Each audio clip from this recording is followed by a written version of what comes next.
Unitarian Universalist Church of Rockford. My name is Bret Lortie, and I've been selected as your interim minister for the church year 2025, and 2026. I'm really excited about starting next month. But before I begin, I wanted to just introduce myself, take a few moments, maybe outline a few of the things that we're going to start with in the beginning of the year together, and just introduce myself and where I'm coming from, and invite a few questions that you might type into the comments about where you're coming from and about questions that arise for you. My thought is that we could even have a few installments of these YouTube videos where I address your questions directly. So type away in the comment section. You could even subscribe to the channel by hitting the subscribe button. I've been doing this YouTube channel for several years now, kind of in different aspects of my ministry as it's moved from parish ministry to military chaplaincy to a little thing I did on the road called Van Spirit, and now in this year with you. So let's keep this YouTube channel rolling. So I wanted to start by talking a little bit about the interim ministry and what even that is. So all churches in transition can benefit from interim work. That interim year or 2 years is a time to reflect, to maybe grieve the loss, the genuine loss of what has been, and look forward to what will be in your congregation and in your lives. It's not about correcting problems. Some churches some churches really need interim ministry because they have had conflicts or they have no clarity about their vision or their mission. That's from what I know of the Rockford congregation, and I'll get to what I know about you in a minute. That's not your congregation. Your congregation has had a healthy, nurturing relationship with its minister. You know yourself, you've got a sense of mission, you know your place, where you exist in the community and how you serve them. So why do healthy congregations like Rockford, how do they benefit from doing interim ministry? Why not just jump from the departure of a beloved minister to the arrival of your new one? I think the question speaks to the answer.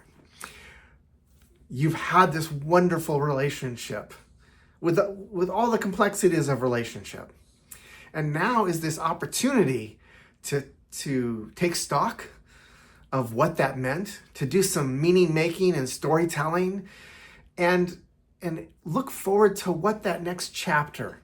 I see interim ministry as not closing a book and putting it on the shelf and then starting to write a new one. It's more like a chapter that you definitely have this chapter of your congregation that is closing, and you're about to start writing the next chapter.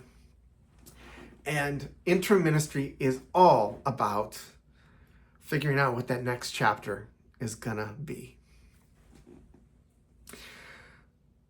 I wanna talk a little bit about why I said yes to Rockford, why I said yes to this interim ministry position. It is not because I needed something else to do. This year, I'm finishing up a graduate program at Loyola University Chicago. I'm a new grandparent, and we've moved to Madison to be close to our grandchildren and to start this new chapter of our life. And I have a chaplaincy that I do in the community. So why add Rockford to this already fulfilling life? Well, a couple reasons. One, there was a need. I got a call from a couple colleagues saying, the Rockford Church in Illinois, they need an interim minister. Have you ever considered doing interim ministry? And have you considered applying for the position? So there was a need. Second, there is a lot of affection for your congregation.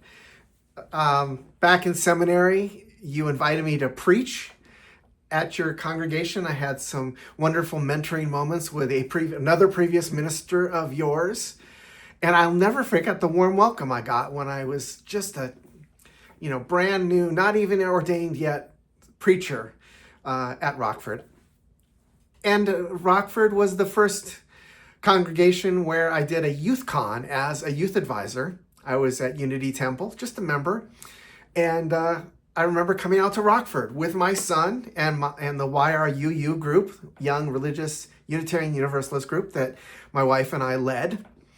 And we did a couple of those youth cons out at Rockford. So just a few touch points with your congregation over the years. I've known Reverend Matthew for many years, and so there's some warmth there. It wasn't just a bunch of strangers that I was approaching, but some existing connections that I've cherished. Third thing of why I said yes to Rockford is I love being a pastor.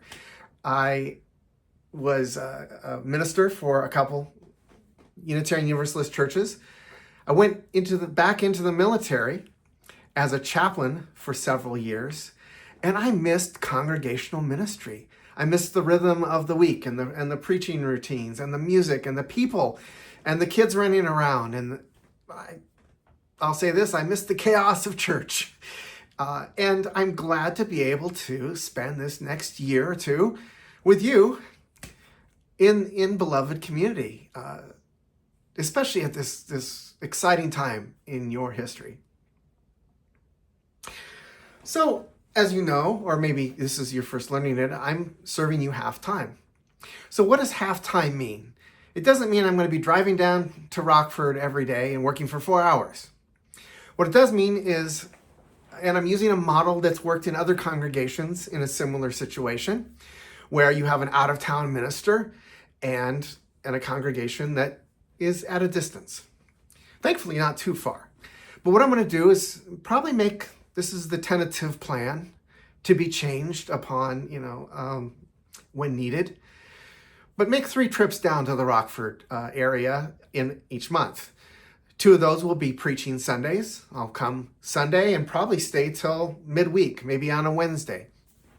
In that time, I'll have office hours. I'll do meetings and committee meetings and all the stuff that the on-site pastor does. That's going to happen twice a month. And then there'll probably be another time that I need to come down for a memorial service or an important meeting or a congregational workshop or a social event that is part of the life of the community. So that's kind of the initial plan of what half-time ministry this year looks like. And finally, I want to say a little bit about what I envision for the year. And I want to be brief on this because you're going to hear a lot about this in sermons, in workshops, in YouTube videos as you type in your questions in the comments and I answer it. But I really see an opportunity to have a collaborative relationship with you. And everyone says, I'm a collaborative leader, so on and so forth.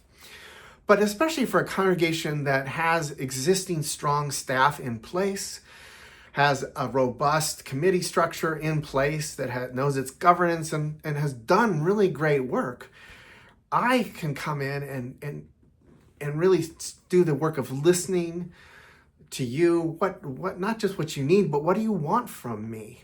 What do you want from the interim year?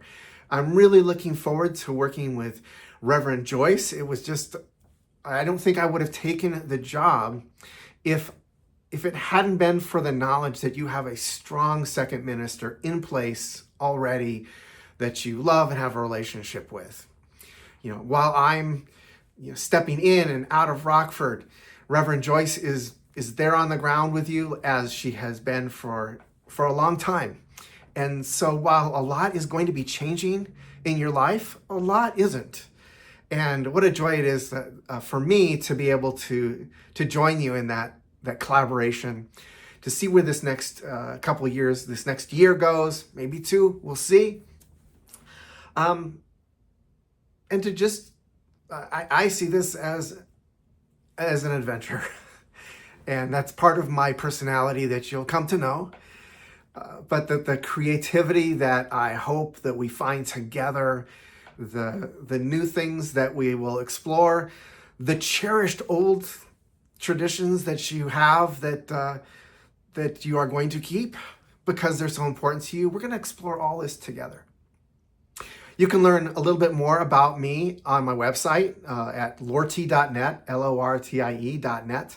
There's some biography and some old videos there, other YouTube videos that I've posted over the years. But until I see you on that first Sunday in September, or the second Sunday in September, September 7th, for In Gathering, I am just looking forward to getting ready for this new adventure in my life and in the life of the congregation. Until then, be well.